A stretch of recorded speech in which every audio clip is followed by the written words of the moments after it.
يا مركز النور فيك الإخاء وفيك المحبة فيك النقاء يا مركز النور فيك الإخاء وفيك المحبة فيك النقاء وفيك تجمع شمل الشباب فصرت بحق لهم ملتقى وفيك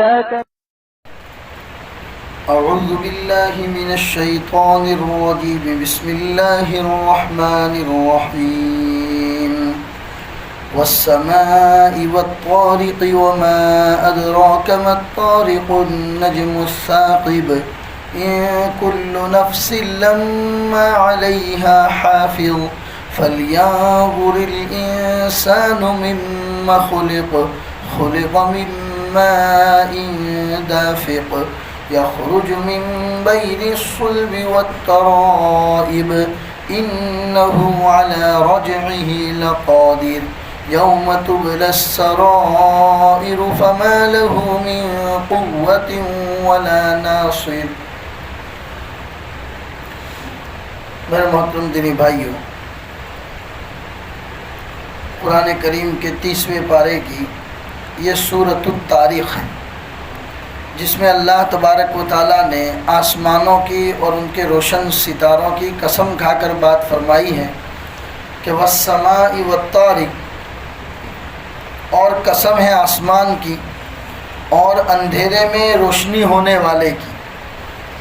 وما ادراک ما الطارق، اللہ فرماتے تجھے معلوم بھی ہے کہ طارق کیا ہے، یعنی اندھیرے میں روشنی کرنے والی چیز کیا ہے.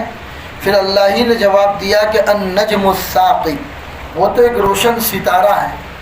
اور یاد رکھو ان کل نفس لما علیہا حافظ، اللہ نے آسمان کی قسم کھائی، روشن ستارے کی قسم کھائی، پھر اس کے بعد اپنی اہم بات بتائی کہ ان کل نفس لما علیہا حافظ، ہر انسان کے اوپر اللہ نے اپنا محافظ چھوڑ رکھا ہے. ہر انسان کے اوپر نگران متعین ہے. کوئی انسان یہ کرے کہ بھائی میں عمل کروں گا، تو اللہ فرماتے کہ تمام کرامن کاتبین ہم نے رکھ چھوڑے ہیں. اور بعض روایتوں میں آتا ہے کہ اللہ تعالیٰ نے ہر انسان کی حفاظت کے لیے الگ سے فرشتے چھوڑ رکھے، بلکہ دعا سکھائی اللہم واقیتاً کواقیت الولید، اے اللہ آپ ہماری ایسی حفاظت فرمائیے جیسا کہ آپ بچوں کی حفاظت فرماتے. کہ بچوں کے بارے میں فرمایا کہ اللہ نے مستقل ان کی حفاظت کے لیے فرشتے چھوڑ رکھے. چنانچہ کتنی مرتبہ ہم دیکھتے ہیں کہ کوئی چیز اگر لگتی ہے تو بچوں کا آنکھ بچ جاتی ہے، آنکھ کے اوپر لگ گیا، ادھر ادھر لگ گیا، بچہ کہیں گرنے سے محفوظ ہو گیا. تو فرمایا کہ اللہ تبارک و تعالیٰ نے بچوں کی حفاظت کے لیے الگ سے فرشتے رکھے. اور بعض جگہوں پر ہیں کہ مستقل یہ آنکھوں کی حفاظت کے لیے اللہ نے الگ سے فرشتے رکھے ہیں جو صرف انسان کے آنکھ جیسی نازک چیز کی حفاظت کرتے ہیں. اس لیے اللہ کے رسول نے دعا سکھائی اللہم واقیتاً کواقیت الولید، اے اللہ ہماری ایسی حفاظت فرمائیے جیسا کہ آپ بچوں کی حفاظت فرماتے ہیں. اسی لیے اللہ فرماتے ان کل نفس لما علیہا حافظ، ہر انسان کے اوپر اللہ نے ایک فرشتے کو نگہبان بنا رکھا ہے. فَلْيَنْظُرِ الْإِنسَانُ مِمَّ خُلِقَ، اب انسان کو غور و فکر کرنا ہے، اس کو دیکھنا ہے کہ اللہ نے اس کو کس چیز سے پیدا کیا. مِمَّ خُلِقَ، کس چیز سے پیدا کیا. خُلِقَ مِن مَاءٍ دَافِقٍ، اللہ فرماتے انسان کو ہم نے اچھلنے والے پانی سے پیدا کیا، یعنی کہ منی کا قطرہ جو انسان کو اچھل کر نکلتا ہے اسی کو اللہ فرمایا خُلِقَ مِن مَاءٍ دَافِقٍ، وہ انسان پیدا کیا گیا اچھلنے والے پانی سے. یخرج من بین الصلب والترائب، جو نکلتا ہے انسان کی پیٹھ اور سینے کے بیچ میں سے. یعنی مادہ منویہ جو منی کا قطرہ انسان کے بدن میں ہوتا ہے وہ مردوں کو پیٹھ کے پیچھے ہوتا ہے، ریڑھ کی ہڈی کے پاس، اور عورتوں کو سینے کے نیچے کے والے حصے کے اندر ہوتا ہے. تو اللہ تبارک و تعالیٰ نے فرمایا کہ منی کا قطرہ مرد اور عورت دونوں کا ملا کر انسان بنتا ہے. تو اسی کو اللہ نے فرمایا جو نکلتا ہے پیٹھ سے اور سینے سے انہ علی رجعہ لقادر. اللہ فرماتے ہیں کہ جب انسان کو ایسی نازک چیز سے جب پیدا کیا ہے تو وہ اللہ دوبارہ بھی تمہیں اٹھانے پر قادر ہے. جب ایک ایک قطرے سے اللہ پورا انسان بنا سکتے ہیں، تو وہی اللہ بنے ہوئے انسان کو 2 مرتبہ بنانے میں اللہ تبارک و تعالیٰ کو کوئی پریشانی نہیں ہے۔ یوم تبلی السرائر، جس دن تمہارے تمام بھید کھول دیے جائیں گے، فما لہ من قوت ولا ناصر، اس دن اللہ کے مقابلے میں نہ کوئی تمہیں بچانے والا ہوگا، نہ کوئی تمہاری ہیلپ کرنے والا ہوگا، کوئی مددگار نہیں ہوگا جب اللہ پکڑ کرنے کے اوپر آ گیا تو۔ والسماء ذات الرجع، اور بارش والے آسمان کی قسم، والارض ذات الصدع، اور پھٹنے والی زمین کی قسم کہ بارش جب گرتی ہے تو زمین کے اندر لگا ہوا دانہ، اس میں سے کوپل جو زمین کو پھاڑ کے باہر نکلتی ہے، تو اسی پھٹنے والی زمین کی قسم، انہ لقول فصل، یہ 2 ٹوک باتیں کہ دنیا کی زندگی اصل زندگی نہیں ہے، تمہیں اصل زندہ ہو کے اللہ کے حضور پیش ہونا ہے، یہ 2 ٹوک بات ہیں۔ وما هو بالہزل، یہ کوئی ہنسی مذاق والی بات نہیں ہے۔ انہم یکیدون کیدا واکید کیدا فمہل الکافرین امہلہم رویدا، اللہ فرماتے ہمیں پتہ ہے کہ ہماری قرآن اور حدیث کی باتیں جب ان کے سامنے پڑھ پڑھ کر سنائی جاتی ہیں تو یہ لوگ مسلمان اور اسلام کے خلاف مکر کرتے ہیں، تدبیر کرتے ہیں، پروپیگنڈا کرتے ہیں۔ اللہ فرماتے ان کو تدبیر کرنے دو، ہم بھی تدبیر کرتے ہیں۔ اللہ فرماتے وہ لوگ بھی پروپیگنڈا کرتے ہیں، اور یہاں اللہ بھی اپنی چال چل رہا ہے، ان کو اپنی چال چلنے دو، یہاں اللہ اپنی چال چلتا ہے۔ فمہل الکافرین، اللہ فرماتے یہ ہمارا طریقہ ہے کہ ہم کافرین کی فوراً پکڑ نہیں کرتے، ہم ڈھیل دیتے ہیں، فی طغیانہم یعمہون، تاکہ یہ لوگ اپنی سرکشی میں بھٹکتے رہیں، ہم ان کو ڈھیل دیتے ہیں، اتنی ڈھیل دیتے ہیں کہ ایک وقت آتا ہے کہ وہ اپنے آپ کو ہی سب کچھ سمجھ بیٹھتے ہیں۔ اللہ فرماتے اس وقت پھر ہم اپنی رسی کو کھینچ لیتے۔ فمہل الکافرین امہلہم رویدا، اس لیے فرماتے ہیں کہ اس آیت میں بڑی طاقت ہے، انہم یکیدون کیدا واکید کیدا فمہل الکافرین امہلہم رویدا۔ خاص طور پر میں اپنے بڑے مصلیوں وغیرہ کو بتاتا ہوں یہ بات کہ جب بھی اپنا نیا گھر بنائیں، دکان بنائیں، یا تو اس وقت گھر کے 4 کونوں وغیرہ کے اندر بڑے بڑے کیل پڑھ کے ان کونوں کے اندر ڈال دینا چاہیے، اس کیل کے اوپر یہ آیت 25 مرتبہ پڑھنا ہے۔ یہ بڑا مجرب عمل ہے کہ اب اگر آپ گھر بناتے ہیں نیا تو گھر کے کونے گن لو کہ گھر کے کتنے کونے ہیں، جس میں تمام کمروں کے کونے، دکان ہے تو دکان کے کونے، بلکہ میں تو کہتا ہوں گھر بنایا جائے اور اس وقت اس کی جب بنیاد ڈالی جائے تو بنیاد کے اندر ہی یہ کیلیں ڈال دی جائیں، یا پھر اس کا سلیب جب بنا جائے اس وقت یہ کیلیں اس کے اندر ڈال دی جائیں، یہ آیت پڑھ کے۔ اور بڑا مجرب عمل ہے، حضرت تھانوی علیہ الرحمٰن نے اعمال قرآنی میں لکھا ہے کہ ہر کیل پر 25 مرتبہ یہ آیت پڑھی جائے، پھر اس پر اتنی زور سے پھونک ماری جائے کہ تمہارے تھوک کے چھینٹے اس پر اڑنے چاہیے۔ اور اگر یہ عمل چھوٹے اور معصوم بچوں سے کرایا جائے تو اور زیادہ مفید ہے۔ یہی عمل اگر چھوٹے معصوم بچے جو نابالغ بچے ہوتے ہیں ان سے اگر یہ عمل کرایا جائے تو بڑا مفید ہے، پھر ان کیلوں کو اپنے گھر کے اندر ٹھوک دیا جائے۔ فائدہ کیا ہوگا؟ فائدہ یہ ہوگا کہ اللہ اس گھر کو، اس دکان کو حاسدین کے حسد سے محفوظ فرماتے ہیں، بری نظر والوں کی بری نظر سے، بد ارادوں کی بد ارادیوں سے اللہ تبارک و تعالیٰ گھر کو، دکان کو محفوظ فرماتے ہیں، یہاں تک کہ زہریلے جانوروں سے بھی اللہ حفاظت فرماتے ہیں۔ اگر آپ کا گھر کسی کھیت وغیرہ میں بنا ہوا ہے، زہریلے جانور آنے کا اندیشہ ہے، خاص طور پر بارش کے زمانے میں یا خوب گرمی پڑتی ہے تب زہریلے جانور باہر نکلتے ہیں زمین میں سے، تو ان جانوروں سے حفاظت کا بھی اس میں بہت بڑا عمل ہے، کیونکہ اللہ فرماتے ہیں کہ دنیا والے اپنی تدبیر کرتے ہیں، ہم اپنی تدبیر کرتے ہیں اور ہماری تدبیر غالب آ کر رہتی ہیں، دنیا والوں کی تدبیر کا کچھ نہیں ہوتا۔ تو دنیا والے چاہے پورے آپ کو نقصان پہنچانا چاہے، لیکن جب آپ کا گھر اور آپ کی دکان اللہ کی حفاظت میں ہو تو پھر کوئی طاقت آپ کو نقصان نہیں پہنچا سکتی۔ اللہ ہم سب کو اس پر عمل کی توفیق عطا فرمائے۔ نبی پاک صلی اللہ علیہ وسلم کو یہ صورت بڑی محبوب تھی، چنانچہ یہاں مسند احمد کی روایت میں ہے کہ حضور صلی اللہ علیہ وسلم کو یہ صورت بڑی پیاری لگتی تھی۔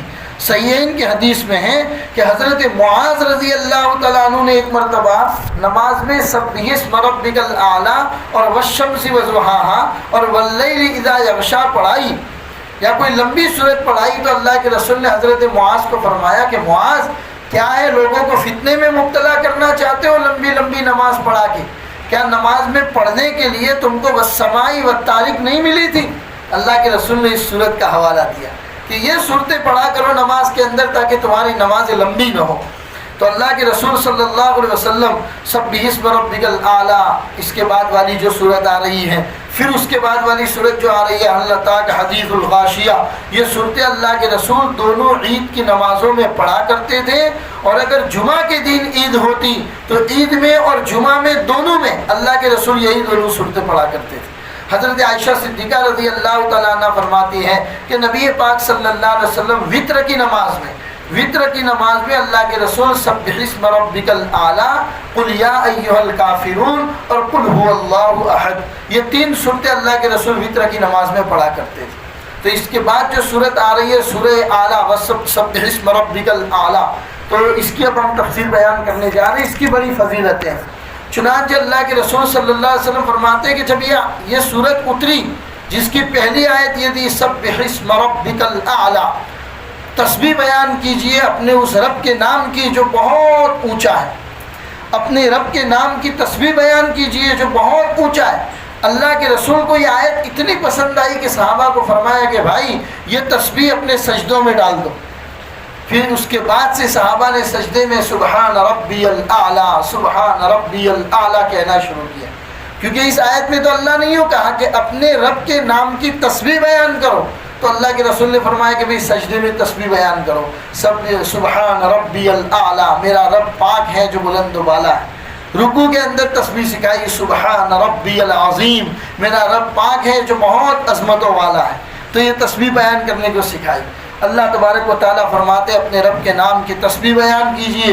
کون اللہ؟ الذی خلق فسوی، وہ اللہ کہ جس نے تمہیں پیدا کیا اور برابر پیدا کیا، تمہیں برابر پیدا کیا، تمہارے بدن کے پورے سانچے کو ہاتھ پیر آنکھیں ناک کان اس کی جگہ پر لگائے اللہ تبارک و تعالیٰ نے، اور برابر سرابر لگائے۔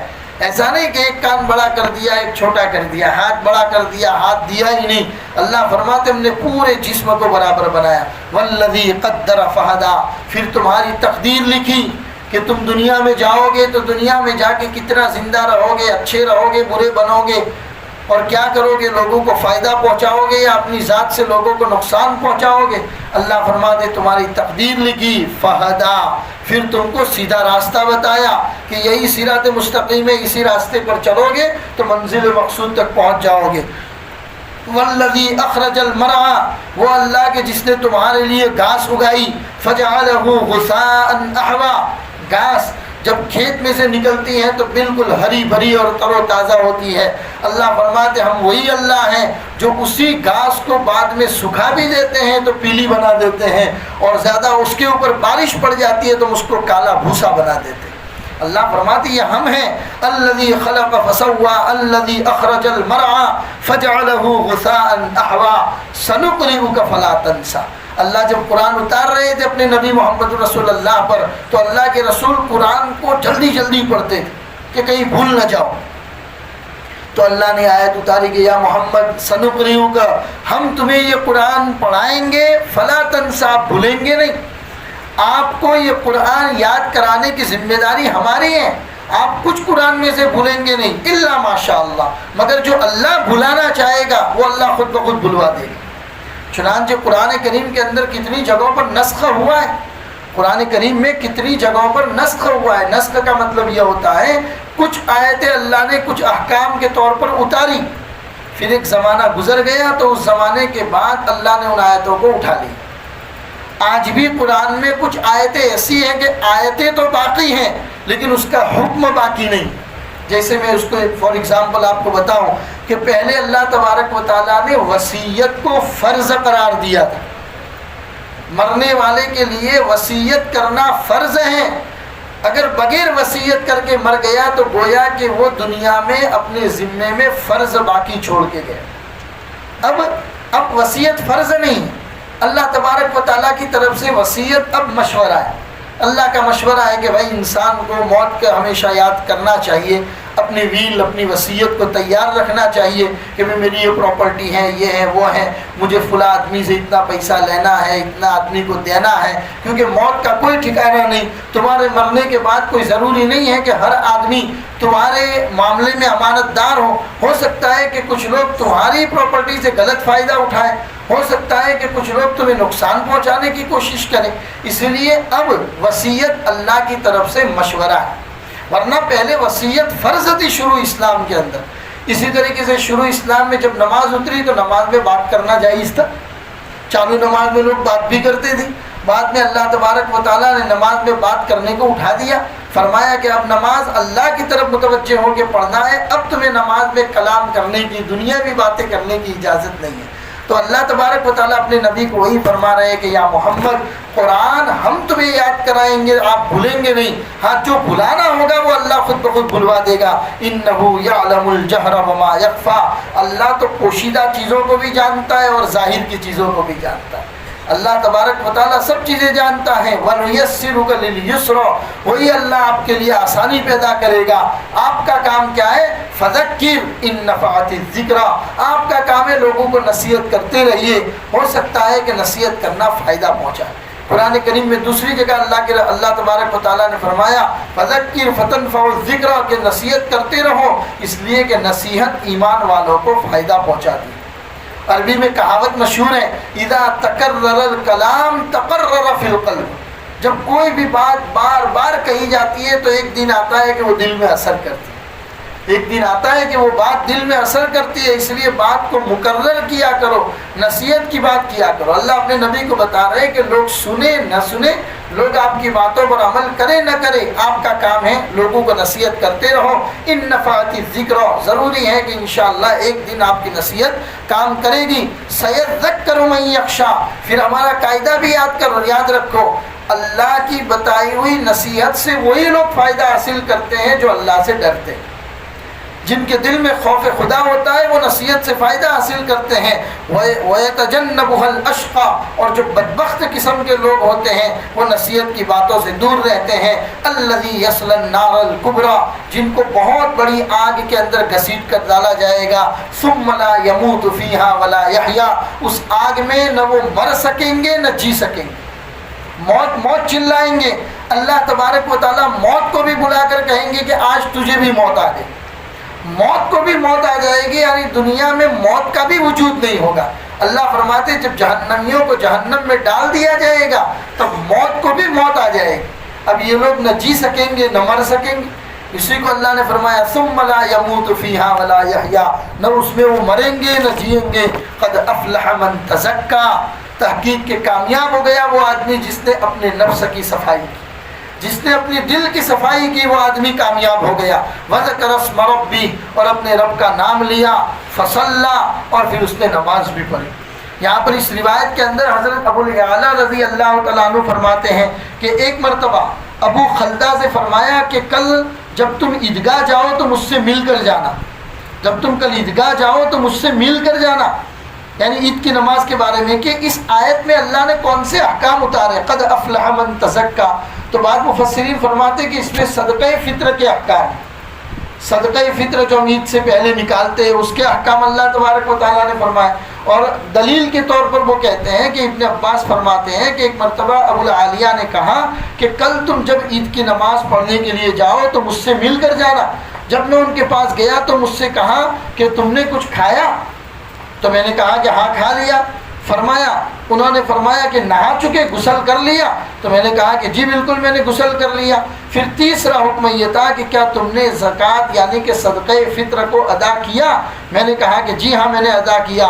تو فرمایا کہ بس یہی کہنا تھا، مجھے تمہیں یہی بتانا تھا، اس لیے آج صبح میں نے گھر بلایا تھا۔ اور قد افلح من تزکا وذکر اسم ربہ فصلی، اس آیت کا مطلب یہی ہے۔ تو عید کے لیے احکام بتائیں، بقرعید کے احکام الگ ہے، عید الفطر کے احکام الگ ہے کہ بھئی بقرعید کے دن تو آپ کو پہلا کھانا اپنی قربانی کا کھانا ہے، اپنی قربانی کا جو بھی گوشت ہے اس کو کھانا ہے، اور یہی سنت طریقہ ہے کیونکہ اللہ کے رسول پہلے اپنے قربانی کے گوشت کو کھاتے تھے۔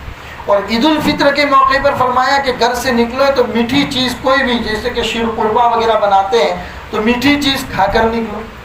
جس راستے سے عیدگاہ جاؤ واپسی میں دوسرا راستہ اپناؤ، تاکہ کل قیامت کے دن وہ راستے تمہارے بارے میں گواہی دے کہ اللہ تیری کبریائی کو بیان کرتے ہوئے اللہ اکبر کے نعرے لگاتے ہوئے یہ لوگ میرے اوپر سے گزرے تھے. یہ راستہ بھی گواہی دے، وہ راستہ بھی گواہی دے. کیونکہ اللہ کے رسول جب بھی عید کی نماز پڑھانے کے لیے گھر سے نکلتے تھے اور واپس جاتے تھے، دونوں میں الگ الگ راستہ اپناتے تھے. تو یہ ایک طریقہ ہے. پھر یہ کہ صدقہ فطر کو ادا کرو. صدقہ فطر کے احکام ہیں، اس کے مسائل ہیں. ان شارٹ اتنا ہی یاد رکھیے کہ جس دن عید کی صبح ہوتی، عید کی صبح فجر کا جو ٹائم ہوتا ہے صبح صادق کا، کیونکہ اس دن تو ہم روزہ رکھیں گے نہیں، سحری کا جو ٹائم ہوتا ہے، اس دن آپ کے گھر میں جتنے سدسیہ موجود ہیں ان تمام کا صدقہ فطر نکالنا. بعض لوگ پوچھتے ہیں مولانا کس کا نکالے کس کا نہ نکالے، پتہ ہی نہیں ہے. تو بالکل مختصر آپ کو بتا دیتا ہوں، بالکل مختصر، کہ عید کے دن صبح آپ کے گھر میں جتنے لوگ موجود ہیں ان تمام کا صدقہ فطر نکالنا. اگر کوئی رات کو مر گیا اس کا صدقہ فطر نہیں نکالے. اگر کوئی اسی وقت پیدا ہوا، گھر کا بچہ عید کے دن صبح صادق کے وقت پیدا ہوا، تو اس کا آج صدقہ فطر نکالنا پڑے گا. یہ بالکل مختصر طور پر آپ کو سمجھا دیا کہ عید کے دن آپ کے گھر میں جتنے لوگ موجود ہیں ان کا صدقہ فطر نکالنا ہے. میرے بھائی، صدقہ فطر کیسے نکالنا ہے؟ صدقہ فطر کتنا نکالنا ہے؟ تو 2.25 کلو گیہوں، 2.25 کلو گیہوں جو آپ اپنے گھر میں کھاتے ہو. اندازہ لگا تو کہ ہمارے گھر میں ہم گیہوں کس حساب سے لاتے ہیں، تو 2.25 کلو، احتیاط سے 2 کلو گیہوں کے بھاؤ کا نکال دو.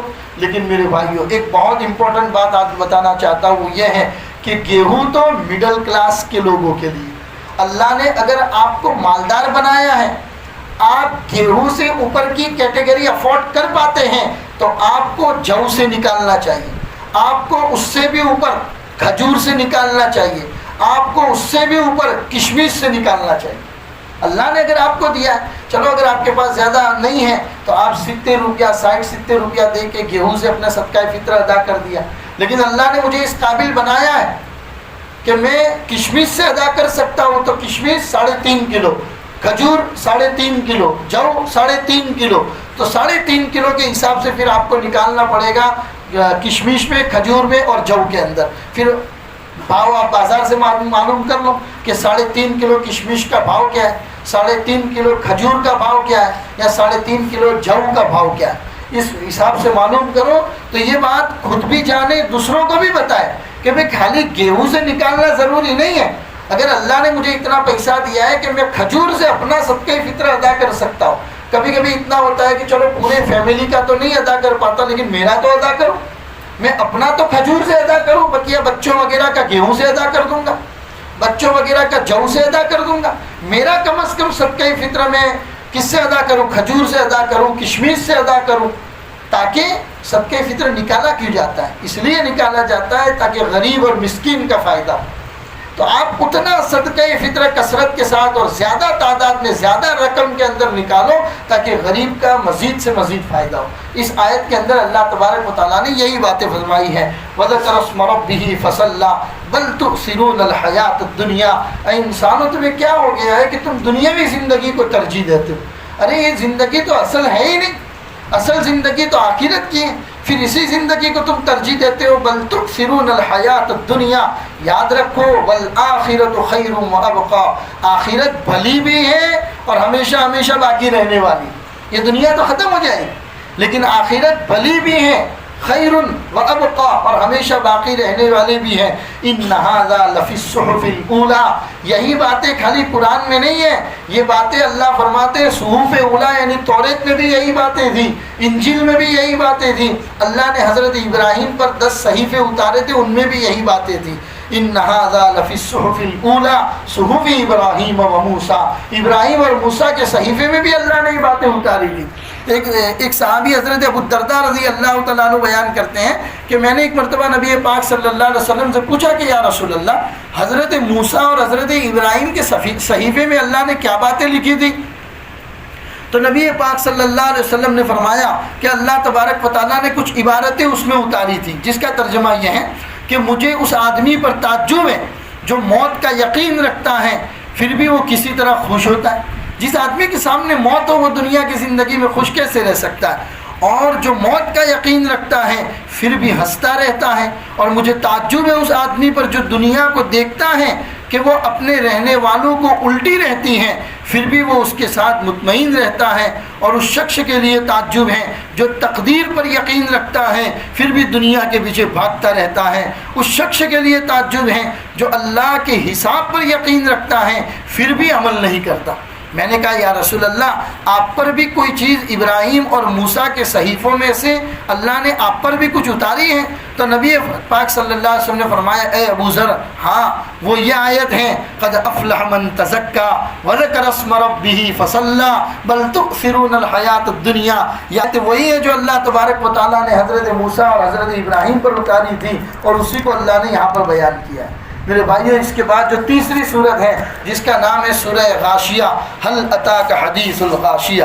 اللہ تبارک و تعالیٰ فرماتے ہیں کیا تمہارے پاس قیامت کی خبر پہنچی؟ هل اتاک حدیث الغاشیہ، غاشیہ وہ معنی سب کو ڈھانپ دینے والی چیز. ایک مرتبہ اللہ کے رسول تشریف لے جا رہے تھے، ایک گھر میں سے ایک عورت کے قرآن کریم کی تلاوت کی آواز آئی اور وہ عورت یہ آیت تلاوت کر رہی تھی هل اتاک حدیث الغاشیہ، کیا تمہارے پاس قیامت کی خبر پہنچی؟ تو نبی پاک صلی اللہ علیہ وسلم وہیں پر کان لگا کر کھڑے کھڑے کہہ رہے کہ ہاں میرے پاس قیامت کی خبر پہنچی ہے. کیا ہے وہ قیامت کی خبر؟ وجوہ یومئذ خاشعہ، اس دن بہت سے چہرے ذلیل ہوں گے. عاملۃ ناصبہ، کام کر کر کے تھک گئے ہوں گے لیکن نتیجہ کچھ نہیں ملے گا. کام کر کر کے تھک گئے ہوں گے لیکن نتیجہ کچھ نہیں ملے گا. حضرت عمر رضی اللہ تعالیٰ عنہ فرماتے ہیں کہ میں ایک مرتبہ ملک شام کی طرف جا رہا تھا، میں نے دیکھا ایک عیسائی راہب کو جو بالکل عبادتیں کر کر کے اپنے آپ کو پراگندہ بال پراگندہ حال بنا رکھا ہے اس نے. میں نے اس کو بلایا اور پوچھا کہ کیا حال ہے؟ تو کہا کہ بس اسی جھونپڑی میں بیٹھ کے عیسیٰ مسیح کی عبادت کرتا ہوں. تو میں نے اس کو سمجھایا کہ بھائی عیسیٰ مسیح کی شریعت اس وقت تک تھی جب حضرت عیسیٰ تھے، محمد الرسول اللہ کے تشریف آنے کے بعد عیسیٰ کی شریعت اٹھ گئی، اب آپ کو محمد الرسول اللہ کو فالو کرنا ہے. لیکن وہ نہیں مانا. تو پھر حضرت عمر فرماتے ہیں کہ میری آنکھوں میں آنسو آ گئے، مجھے قرآن کی یہ آیت یاد آ گئی عاملۃ ناصبہ، کہ عبادت کر رہا ہے اپنے آپ کو حضرت عیسیٰ کی شریعت سمجھ کے عبادت کر رہا ہے لیکن اس کی عبادت اس کو کچھ فائدہ نہیں دے گی کیونکہ یہ محمد الرسول اللہ کو نہیں مان رہا ہے. عاملۃ ناصبہ تصلی نارا حامیہ، ان کو انتہائی گرم آگ کی طرف ڈالا جائے گا. تسقی من عین آنیہ، اس جہنم کے اندر ان کو ایسا پانی پلایا جائے گا جو ان کے انتڑیوں کو پھاڑ کر رکھ دے گا. لیس لہم طعام الا من ضریع، ان کے لیے اس جہنم میں ایسا کوئی کھانا نہیں ہے کہ جو کھانا ان کو موٹا کرے. لا یسمن ولا یغنی من جوع، وہ کھانا نہ ان کو فربا کرے گا یعنی نہ باڈی بنائے گا اور نہ ان کے بھوک کو مٹائے گا. وجوہ یومئذ ناعمہ، ہاں اس دن بہت سے چہرے تر و تازہ ہوں گے. لسعیہا راضیہ، دنیا میں جو کوشش کر کے آئے ہیں عبادتیں کر کے آئے ہیں اپنی ان عبادتوں پر خوش ہوں گے. فی جنت عالیہ، اللہ کی بلند و بالا جنتوں میں ہوں گے. لا تسمع فیہا لاغیہ، اس میں کوئی ٹینشن کی اور بیکار بات نہیں سنیں گے، کوئی بیکار بات نہیں. جنت کے اندر تو اپنی مسریوں کے اوپر ٹیک لگا کر بیٹھے ہوں گے، کوئی بیکار کی باتیں نہیں سنیں گے. فیہا عین جاریہ، ان کے سامنے بہنے والے چشمے ہوں گے. فیہا سرر مرفوعہ، ان کے اونچے اونچے تخت اللہ نے بنا کر رکھے ہوں گے. واکواب موضوعہ، اور بڑے بڑے پیالے آب خورے بڑی بڑی گلاس شرابیں بھر بھر کے سجا کر اللہ نے رکھی ہوئی ہوگی. ونمارق مصفوفہ، لائن میں لگا کر رکھے ہوں گے ان گلاسوں کو. وزرابی مبثوثہ، اور مخمل کے مسند بچھے ہوئے ہوں گے جن کے اوپر یہ بیٹھے ہوئے ہوں گے. رسول پاک صلی اللہ علیہ وسلم نے یہ آیت بیان کرنے کے بعد فرمایا کہ دیکھو رسول اللہ صلی اللہ علیہ وسلم فرماتے ہیں کہ جنت کی نہریں مشک کے پہاڑوں اور مشک کے ٹیلوں سے نکلتی ہیں. اس میں اونچے اونچے بلند و بالا تخت ہیں جن پر بہترین فرش بچھے ہوئے ہیں اور ان کے پاس حوریں بیٹھی ہوئی ہیں. گویا کہ تخت بہت اونچے اور ضخامت والے ہیں، لیکن جب یہ اللہ تعالیٰ کے دوست ان پر بیٹھنا چاہیں گے تو وہ تخت جھک جائیں گے. شراب کے بھرپور جام ادھر ادھر کرینے سے اور بہترین طریقے سے چنے ہوئے ہوں گے.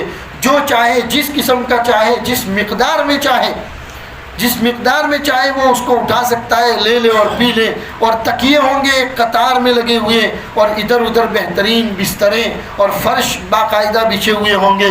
ابن ماجہ وغیرہ کی روایت میں ہے، رسول اللہ صلی اللہ علیہ وسلم فرماتے ہیں، ہے کوئی جو اپنا تہبند چڑھا لے، اپنی لنگی اونچی کر لے، اپنا پینٹ اور ازار مضبوط کر لے، کس کے لیے؟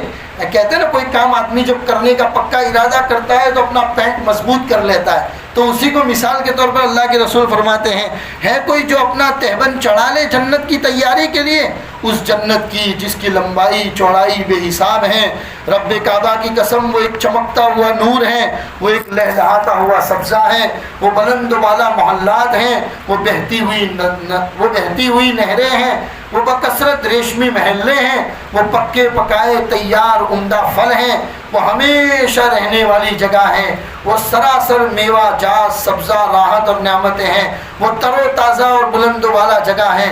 سب صحابہ بول اٹھے کہ ہم سب اس کے خواہش مند ہیں اور ہم اس کی تیاری کریں گے۔ نبی پاک صلی اللہ علیہ وسلم نے فرمایا کہ انشاءاللہ کہو، تب صحابہ نے انشاءاللہ کہا۔ جنت کی نعمتوں کا رسول پاک صلی اللہ علیہ وسلم نے ان کے سامنے تذکرہ کیا۔ پھر عرب کے لوگوں کو سمجھانے کے لیے کہ اللہ کتنا بڑا ہے، کیونکہ عرب کے لوگوں کو سمجھانے کے لیے جو مثال ان کو سمجھ میں آ سکتی تھی، اللہ نے وہ مثال ان کے سامنے کی۔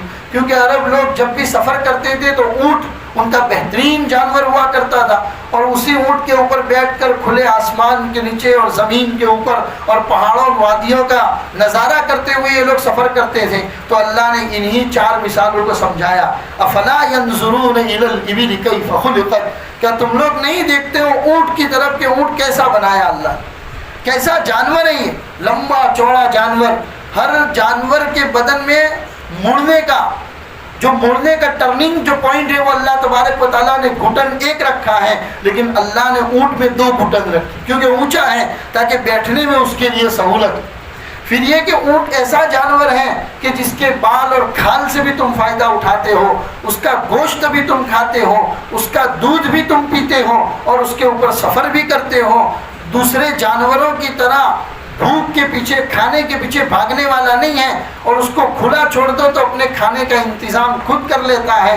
پانی بھی اپنے اندر اللہ نے اسٹاک ٹنکی دے رکھی ہے، اس پہ پانی اسٹاک بھی کر لیتا ہے، اور عرب کے صحراؤں میں 7 دنوں تک وہ اونٹ چلتا رہتا ہے۔ اللہ نے فرمایا اتنا بڑا جانور، اور دیکھو ماننے کی صلاحیت کتنی کہ ایک معصوم سا بچہ اگر اس کی نکیل پکڑ کے چلنا شروع کرے تو اونٹ اس کے پیچھے پیچھے چلتا ہے۔ تو اللہ نے اس اونٹ کی مثال دی، افلا ينظرون الى الابل كيف خلقت، کیا تم دیکھتے نہیں ہو اونٹ کی طرف کہ کیسے پیدا کیا گیا، والى السماء كيف رفعت، آسمان کی طرف دیکھو کتنا بلند بڑا اونچا بنایا، کوئی سوراخ نہیں رکھا اللہ نے اس میں، کوئی ستون نہیں لگایا، وَإِلَى الْجِبَالِ كَيْفَ نُصِبَتْ، پہاڑ کی طرف دیکھو اتنے مضبوط اور بڑے بڑے پہاڑ زمین میں اللہ نے کیسے نصب کر دیے، وَإِلَى الْأَرْضِ كَيْفَ سُطِحَتْ، اور یہ زمین اللہ نے کیسے تمہارے لیے بچھا دی۔ اگر اللہ کی یہ قدرت تمہیں سمجھ میں آتی ہے فذکر، تو اللہ کا ذکر بیان کرو، انما انت مذکر، اس لیے کہ میں بھی ذکر بیان کرتا ہوں،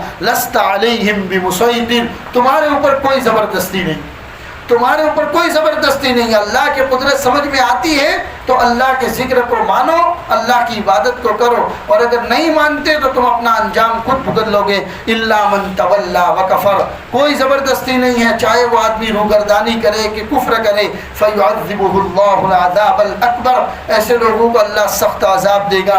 ان الینا ایابہم، تم تمام کو لوٹ کر تو میرے ہی پاس آنا ہے، ثم ان علینا حسابہم، پھر ہمارے پاس تمہارا حساب بھی، اس وقت دیکھ لینا کہ ہم تمہارے ساتھ کیا کریں گے۔ تو میرے بھائیو، آج ہم نے 3 سورتیں پڑھی، سورہ والسماء والطارق، سبح اسم ربک الاعلی، اور هل اتاک حدیث الغاشیہ۔ ان تینوں سورتوں کے اندر اللہ تبارک و تعالیٰ نے اپنی قدرت کو بیان کیا، جنت اور جہنم کا تذکرہ کیا، اور بندوں کو تعلیم دی کہ آپ خود بھی نصیحت کی باتوں پر عمل کرو اور دوسروں کو نصیحت کرتے رہو، اس لیے کہ نصیحت فائدے سے کبھی خالی نہیں جاتی۔ اللہ کا ذکر کثرت کے ساتھ کیا کرو، اس لیے کہ جس انسان کی زبان اللہ کے ذکر میں رب اللسان رہتی ہے، اللہ تبارک و تعالیٰ اس کو صراط مستقیم پر ڈالتے ہیں اور گمراہی کے راستے سے بچاتے ہیں۔ اللہ کہنے سننے سے زیادہ ہم سب کو عمل کی توفیق عطا فرمائے۔ وصلی اللہ علی النبی الکریم وعلی آلہ واصحابہ اجمعین برحمتک یا ارحم الراحمین۔